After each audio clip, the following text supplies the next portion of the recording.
How to change the default messaging app or SMS app on your S24 Ultra, Android 14, One UI 6.0.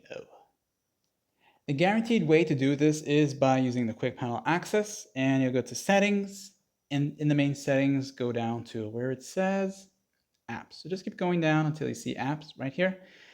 As you enter here, you'll see choose default apps. So tap on that one time, and this is where all the default app settings are. You'll see SMS app, which is the messaging apps here, and after Android 14 update on other Samsung phones, some of the apps will no longer appear there, such as Messenger and possibly Signal and a few other apps, okay? But you do get Verizon still, and Google apps, the Google Messages apps will be there. Okay, so if you don't want to use a Samsung messaging app, you can switch to either one of these, all right?